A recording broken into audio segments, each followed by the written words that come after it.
The Auburn Tigers need their stars to step up this Saturday.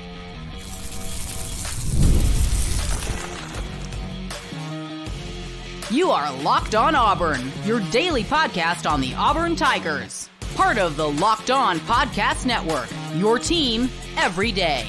Yes, welcome on into Locked On Auburn, your daily Auburn Tigers podcast. I'm your host, Zach Blackerby, and thank you so much for making Locked On Auburn your first listen every single day. We're dapping it up on this Wednesday edition of the show with the Darrell Dapper, Montgomery radio legend. Look, it's a huge weekend for recruiting.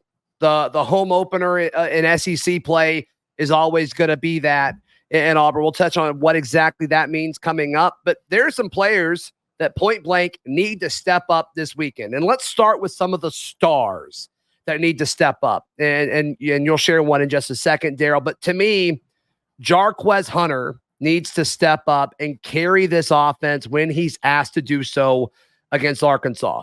Jarquez Hunter should be able to run the football at a pretty effective clip against this Razorbacks defense based off of what we've seen so far this season, Darrell. And to me, like as far as the ball security thing, like I think he needs to be held to a little bit higher standard. This is a guy who's a current leading rusher in the SEC when you look at career yards among active players. And to me, Darrell, like Auburn needs more from Jarquez Hunter. There's so much talk about Hank Brown making his first SEC start.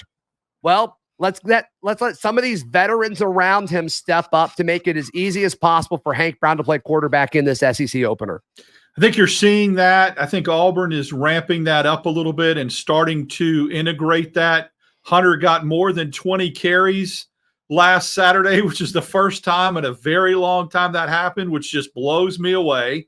That is because I think they're starting to set the stage for him to get those many carries and to carry the rock more. The second thing is, look, Arkansas's run defense has been better than their pass defense, but let's make no mistake about it, it's still suspect. Pine Bluff or UAB doesn't have a running back like Jarquez Hunter. They haven't been tested because they don't have one of the best backs in the SEC going at them. So I feel like, that's coming. And he's going to be able to be successful Saturday, but has to. And not just Saturday. During the key stretches of last year when Auburn got its winning streak together a little bit there, Zach, it was because Jarquez Hunter had some of his best games. I think that's a precedence that needs to repeat itself. Well, I will give Arkansas credit. I mean, they did play against one of the best running backs in the country, against Arkansas State. They played against Ollie Gordon, and they held him in check. 17 carries for 49 yards. If that's the stat line for Jarquez Hunter this Saturday, I do think Auburn's in trouble. I think they're going to have to generate some yards on the ground. Yeah, great point. I didn't mention the Oklahoma State game because that is a game that they did hold a really good running back. I forgot about that they did. I mean, Gordon's a good back. I still think that they were absolutely slanted towards, and the game plan was sell out to do that. And if that happens, you're right. If Hunter only gets 59, 60 yards, then Cobb and Alston better have good games. I don't care how the running game's effective against Arkansas. I don't care how you get to 125 or 150. I think to take some pressure off Hank Brown. It can be three backs doing that. If they key on Hunter, then maybe Alston and Cobb can eat a little bit, or maybe Hank Brown and the receivers have a better game. But I'm with you. I would be concerned at the end of the day if you were to tell me Hunter only got 60 yards. What does that do with Auburn's offense? I would be a little bit concerned with that output.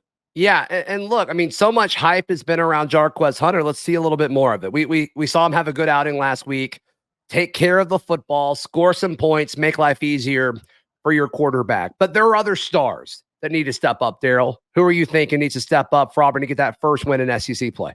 I want to see Keon Scott have a game. I mean, he's supposed to be a corner that got moved to the boundary. That's the outside corner that's supposed to take one side of the field and cover it well. I think there's been too many guys running free in his particular areas, whether it's man coverage or whether it's zone or whether his spots, too much green grass. And I get it. He's moved outside, but that's what he wanted. And he was supposed to be counted on to be that stud corner. He asked for this. Yeah. Right. And so there's been no interceptions. There's been no turnovers. There's not been any kind of deep ball coverage where I feel like he's tracked the ball and broken up plays. I understand there was a hamstring issue that Hugh Freeze talked about a couple games ago, especially against Cal. That needs to go away, and Keontae Scott needs to be the corner that Auburn kind of expected him to be, or that he put himself in, from NIL money to everything. Anything you want to throw out there, he needs to step up and play like the star he's supposed to be. Yeah, Keontae Scott has been targeted 12 times. That's the second most on this Auburn defense. The only player who's been targeted more was Jaren Thompson. Keontae Scott's been thrown at 12 times. He's allowed 8 receptions for over 100 yards already, 103 yards on the season. And another thing is, like, it's been 17 yards after the catch, which is fine when you've allowed 8. So that's about 2 per reception. But you look at the only other guy that's close to that as far as targets go, Jaren Thompson has been thrown to 13 times. He's allowed just 6 receptions. Like, Keontae Scott, like, look, you asked to be an outside corner. That's what you were recruited as at the JUCO ranks. You were the top JUCO corner in your class, if my memory serves correct. It's just, it hasn't translated. I understand there were reports about his hamstring, but like, if it's that bad, like, don't be on the field. To me, like, they've got to figure this out. And I think Keontae Scott, I think more needs to be expected of him going into Arkansas. See, it's starting to concern me that the bowl game wasn't just a one-off. When Keontae Scott played outside corner in the Music City Bowl, I kind of felt like, oh, that was just a one-off thing. He just got thrown into playing outside corner after practicing there for 3 weeks, put a spring under his belt, and let's see what happens. I'm just not seeing it yet, not feeling it yet, and it's got to change. If it doesn't change, then the narrative is going to quickly become Kite starts opposite Kayan Lee, and Keontae Scott gets moved back inside. I mean, if that's an option right now, I take it. But I don't think the staff sees that as an option for whatever reason. I assume depth has to be a part of it. For all the folks saying, okay, move Scott back inside, it's like, okay, well, do you have enough outside corners to do that? Can you operate at corner with Kayan Lee, assuming he's back this week, in which it sounds like he was based off of Freeze's comments on Monday? Antonio Kite, Jay Crawford, JC Hart, which hasn't been great. Like, is that enough? Is that enough at corner? Like, is that worth it? I genuinely don't know the answer to that. And I assume that's the conversation that this staff is having, because both answers here aren't great answers, Darrell, which is part of the problem. It is. I think they feel like they got more depth at star, at the slot corner position, than they do at outside corner. I get that. I understand that. Sure. But at some point, I think you have to not worry so much about depth and worry about the immediate starters. Like the immediate impact of you. If you feel good with those 4, then you have to strengthen your team the first time you go out there and take the field. Your starting 11 and the strength thereof needs to take precedence over your depth, I think, at some point. Right. Yeah, JC Hart's been thrown to 3 times. He's allowed 3 receptions. JC Hart has not been good this year so far. Small sample size, but we heard so much about him in fall camp. And a lot of these guys that we heard great things about in fall camp haven't panned out, whether it's JC Hart, whether it's the pass rushing duo of McLeod and Kieron Crawford, Peyton Thorne. I mean, all of these guys that we've heard great things about in fall camp, it hasn't really come to fruition just yet. Kayan Lee obviously missed last game, but he's been targeted 10 times in those 2 games, allowed just 5 catches for 39 yards. Like, Kayan Lee's him. Like, Kayan Lee is good enough. I know some people wanted to call him out after the Cal game. I don't fully get what you're seeing, but Kayan Lee coming back will help Keontae Scott. There's no question about it. Well, I also want to go back to the JC Hart situation and remember that even 2 of 3 is not good, but he was absolutely in position to have an interception in that game. The ball went through his hands and got tipped backwards, which was a fluky play that counts as a reception. Now, I say wrap it up and catch the freaking ball, or just hit it down. Yeah, or bat it down. But that was like a fluky reception. But no, you're right, and I think it makes us appreciate how much more DJ James and Pritchett did last year. I mean, my goodness, and Jalen Simpson. Yeah, Pritchett kind of caught a lot of flack too. And then like in hindsight, it's like, yeah, he was pretty good. Pretty stinking good. Yeah. It's pretty good. So yeah, we'll see. I do think Kane Lee returning will help everything else. But yeah, Auburn needs their stars to step up. We highlight Jarquez Hunter and Keon Scott going into Arkansas. Some of these transfer portal guys that Auburn added this offseason, we need instant impact. We need that instant impact that you go and get these transfer guys with 1 year left of eligibility. There's 2 we're going to call out and say, hey, we need you. We need you against Arkansas on Saturday. That's coming up right here on Locked On Auburn. Today's show is brought to you by our friends at FanDuel. Darrell, Auburn is a 3.5-point favorite against the Arkansas Razorbacks this weekend, according to our friends at FanDuel. If you had to bet one way or the other right now, where are you sitting in this one? Slightly over. I would take the over slightly. I could see this being a 6-point. As in you would take Auburn? Yes. Okay. Yes. Okay. The over-under is 58.5. Oh, yeah. When I said over-under, I meant over the point spread. I got you. Yeah. The over-under is 58.5. There's no way in the world I'm touching that. But if you had to, which way are you going? Oh, wow. I think I'm going under. Yeah, I think I would too. I got a weird feeling about the defenses in this game. I'm not going to, we're so much talk about the Arkansas offense and, what Hank Brown did last week, but I'm kind of getting the vibe that this might be lower scoring than some people are thinking. Head over to FanDuel.com to download America's #1 sports book today. Today's show is also brought to you by our friends at Game Time. Darrell, I'm not kidding. I used Game Time last night. Finally zeroed in on the Patriots Texans tickets that we're going to see next month. Finally pulled the trigger, got him. It was such an easy process. It's really an easy process. I love it. It's right there at your fingertips, everything there. And you get to see where you're sitting and the lightning deals. We've talked about it. But I think the one thing that I really appreciate about it is it's like such a like if you have a spur of the moment or a spontaneous buy, it's a great app for that. No question. Yeah. The prices go down drastically right before first pitch or first tip or kickoff, whatever sporting event or just general event you're looking at. So take the guesswork out of buying tickets with Game Time. Download the Game Time app, create an account, and use code LOCKEDONCollege for $20 off your first purchase. Terms apply. Again, create an account and redeem code LOCKEDONCollege for $20 off. Download Game Time today. What time is it? It's game time.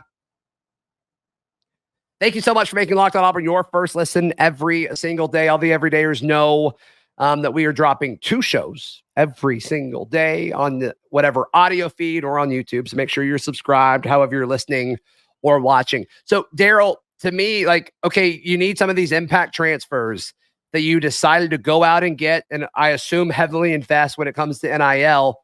I'm going to let you lead the charge on this one just because the player you're about to name is so important. And he had a good game a week ago. I think Percy Lewis, I've said before Auburn got KLS, was one of the most impactful transfers because a left tackle is so crucial in everything you want to do. And we saw how it hurt Peyton Thorne getting he held on the ball too long, but he felt like he was rushed and pressured. Apparently, Percy Lewis had his best game of the season, and he rated higher than anybody from a PFF grade against New Mexico. If he can solidify and anchor down that left tackle position when Tall Miller comes back, solidifying the right side, it really does a lot for the continuity of Auburn's offensive line. Yeah. Especially the way Braden Joyner played and some of the rising up of some younger guys that played. I think he's crucial. I think he's very, very important. And I think against Arkansas, especially if they do something to stop the run, and Hank Brown's got to put it up 25 times, you've got to get that protection on the backside. And he's so.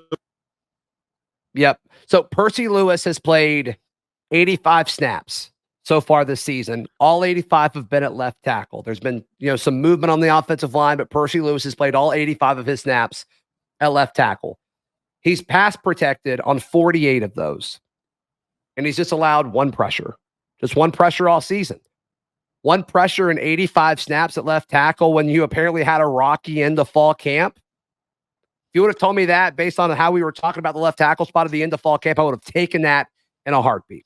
It also tells me that some of the reports that I heard that he was more of a game player than a practice player when the lights come on. Sure. And when they get out of fall camp and it's hot and humid in August and the games start happening, it gets a little bit cooler, that he starts to excel. Seems to be something to that. He seems to be a guy that maybe isn't a great practice player, but when the lights comes on, plays at a higher level. And that's nothing wrong with that. Let's go. Yeah. Yeah, and that's kind of the opposite of some of the other reports that we've heard. So we'll exactly see what happens when they've got a good defensive end. Freeze referred to him as number 40. So that's going to be the matchup. That's going to be the matchup to watch this week. And can Percy Lewis protect Hank Brown? And also, Hank's got to help out Percy Lewis in this offensive line by continuing to get rid of the ball quickly. He did it against New Mexico. Can he do it against Arkansas? We'll see. The impact transfer that I want to kind of call out and say, hey, KeAndre Lambert-Smith, you have been awesome to start the season. He's had a moment in every game. He scored 2 times against Alabama A&M. He had the offensive play of the day against Cal, an incredible touchdown catch. And then he had that 50-yard catch against Hank Brown where it was beautifully placed and he caught it right in stride. KLS is the player who's had a moment in every game where it's like, wow. And we haven't really been able to say that about an Auburn receiver specifically in a long time. And I think a lot of people, myself included, thought we would be having this conversation about Cam Coleman. Obviously, you can't say that about Coleman because he didn't play last week. But KLS has been the most consistent wide receiver so far throughout all 3 games. You got to keep that going as the upperclassman in this room. KLS will be needed drastically on Saturday against Arkansas, Darrell. Yeah, and I think it goes to the narrative that you don't want it to be what he was branded as when he was at Penn State, where he started fast and then slowed the second half of the season. Ooh, remember? Good point. Sure. He had those first 7 games where he was really, really good. Well, you don't want history to repeat itself. And all those people that said that about him, that this is what he disappeared late in the game. That's why they didn't feel like it was such a big loss. That narrative needs to be put to bed by having consistent numbers throughout the whole year. Yeah, I love that. I absolutely love that. And I think you could put Robert Lewis in this conversation too, as far as these transfers that you get with 1 year left of eligibility that you need now that conference play is here. Robert Lewis missed, or I guess he was limited in the first game. He played against Alabama A&M, but he did look a little sharper against Cal. And then, obviously with what happened this past weekend, you saw him out there a ton, but he hasn't had that moment yet. Robert Lewis hasn't had that moment where it's like, okay, this is what you need to do to prove that you're worthy of being an SEC athlete. You did it at Georgia State. Can you do it in SEC play? That's why he chose to come here. He wants to prove that he can do it at the highest level of college football. Robert Lewis, make a play against Arkansas. Your offense needs you. Absolutely. That's another good one as well. And I think he is really on the verge of, in my opinion, and Hugh Freeze even feels this way, that he is really on the verge of breaking out and having that moment. It's just coming at any time now. And I think Hugh Freeze is saying that, and I'm feeling that as well. Yeah, I hope so. Because this is a guy that, I tabbed him to lead Auburn in receiving. And so far I'm way off on that. So we'll see what happens against Arkansas. I don't think Arkansas has the horses in the defensive backfield to handle Cam Coleman, assuming he returns, handle KLS, Rivaldo, Robert Lewis. So it's like, who do they let beat them? And I think with Hank Brown back there and him kind of making the right reads and decisions, I think he's going to take what the defense gives him. I think Hugh Freeze and the staff will prepare him accordingly. And so if you're Arkansas, with all those names, like the guy I'd probably say, yeah, I'm going to force you to beat me right now, it probably would be Robert Lewis over all those other names. So we'll see what they do. We'll see what they do on Saturday. Look, Saturday's huge for recruiting. It's the SEC opener. It's always interesting to see who shows up, and there's a big one. There's a few big ones, but there is one big one that he's just not going away, Darrell. We'll jump into that in just a moment right here on Locked On Auburn. Hey, today's show is brought to you by Roy. Have you heard about Roy? It stands for Return on You. It's a new platform that lets you, the fans, get involved in NIL like never before by making contributions directly to your favorite athletes. By supporting players directly, you can help shape rosters, retain talent, and keep your favorite athletes out of the transfer portal. So if there's a player that you do not want to leave through the portal, you can head over to Roy. It's a free app on your app store, whether it's iOS or Google Play. And Darrell, the thing that's super cool about this is like you give the money to Roy and it stays in an account, almost like an escrow. And then the player doesn't get it until they don't transfer. And if they do transfer, the fan gets the money back. But I think this is kind of a cool way to implement NIL and maybe slow down how volatile the transfer portal is. So shout out to Roy for doing that. Sounds really cool. I love the fan interaction of it. That's a great idea. It's kind of cool that you're that engaged in with it. Yeah, which is the cool part of NIL. Fans can get in on the action. So download Roy for iOS or Android and enter referral code Locked On, and you'll be automatically entered into a sweepstakes to win $5,000 cash. Visit Roy.com for additional details. No purchase necessary. Void where prohibited. Get off the sidelines and into the NIL game with Roy. Today's show is also brought to you by our friends at Alumni Hall. Alumni Hall. I mean, can you imagine? Can you imagine buying Auburn swag anywhere else? It's just too easy. You can buy use. I actually had somebody put together a little video for me, and a big Auburn fan, and sent him an Alumni Hall gift card, and he was so excited. Got a cool hat from there and tagged me in it. So it's pretty cool. That's the cool thing about it. Just print it off on your computer, the gift card, and send it off anywhere across the country. Yeah, that is cool.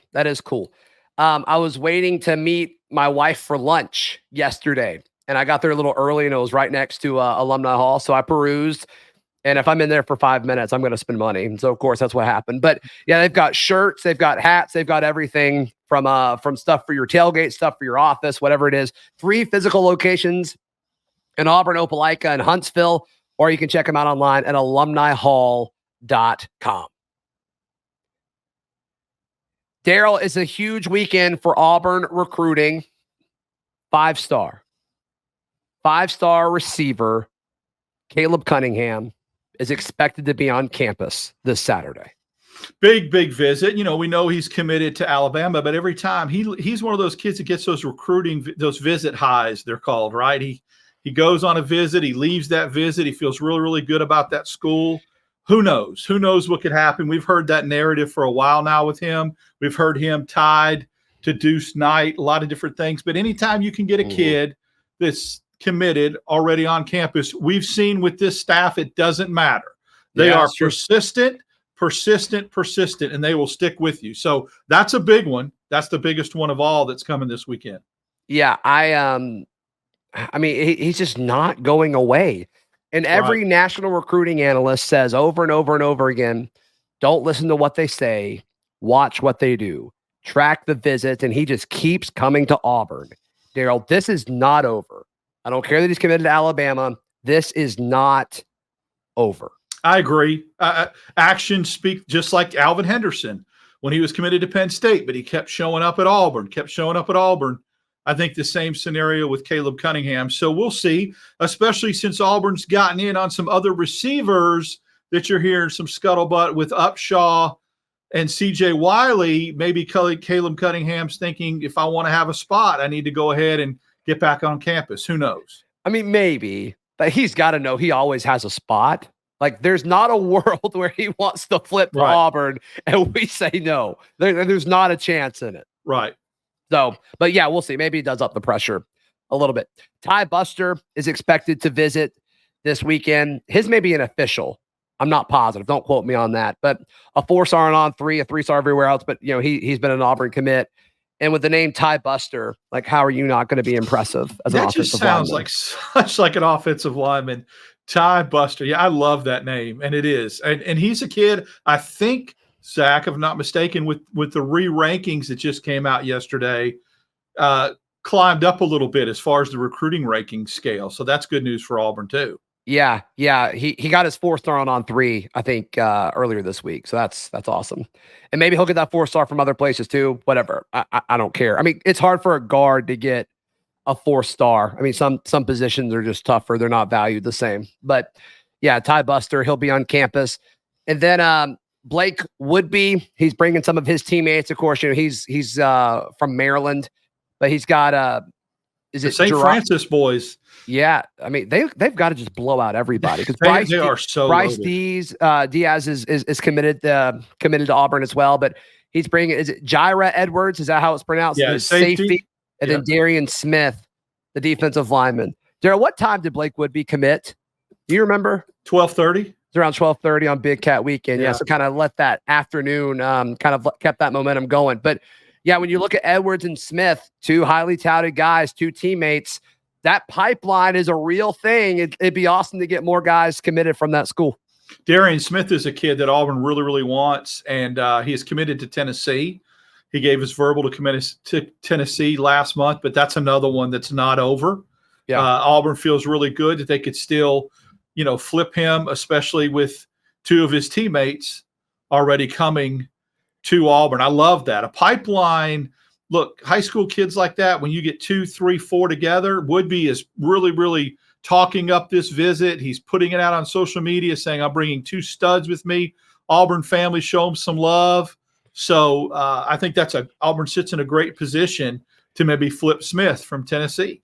Yeah. Yeah. And look, DJ Durkin has gotten a lot of criticism from the Auburn fan base the last few weeks with how the defense has played. But building this pipeline, I mean, this is a Durkin move as far as developing that pipeline from when he was the head coach up there. This is definitely one of the more positive things that Durkin has done. So absolutely, it's good pipeline, and we'll see if. And look, that criticism is warranted. I mean, there was some head scratching going on. We'll see if this defense changes against Arkansas. That it was a containment, putting Dampier in a cage type scenario, and if he brings some pressure from the edges. But you're right. Give him credit for this pipeline and for kids wanting to come play for him. No question. Yeah, I mean, the players love him. They love the way he coaches, and so we'll see. We'll see exactly what they do. I also think, I imagine, Darrell, that he was preparing this defense as if he had a number one corner. And then when you don't have that number one corner, that does impact things. And I know I'm obnoxiously high on KeAndre. I get it. But to say that didn't have an impact, I think is silly. And so to me, it's, okay, what do you do now to manufacture pressure? Because you have to manufacture pressure on Taylor Green. And we'll see if they're able to do it. We'll see if they're able to do it this weekend. But yeah, I mean, obviously, the big storyline from the recruiting aspect is, okay, what's up with Deuce Knight? Does anything happen with Deuce Knight? And then obviously Caleb Cunningham, the 5-star wide receiver commit he's an Alabama commit. Does he do anything, or does Auburn make any kind of progress with him? That's what you got to look at on the recruiting front. So we'll see what happens there. We'll see what happens there. Darrell, how can people check out everything you've got going on? Follow me on X, DAP6410, Instagram, Darrell Dap, Wednesdays and Fridays with you, and then the reaction show that drops Sunday morning. And then I drop a little bit of a takeaway post in the barn after the football games on Saturday night. Yep, thebarnauburn.com is where you can find all of my written stuff as well. Please like the video. Please subscribe. We'll see you next time. This has been Locked On Auburn.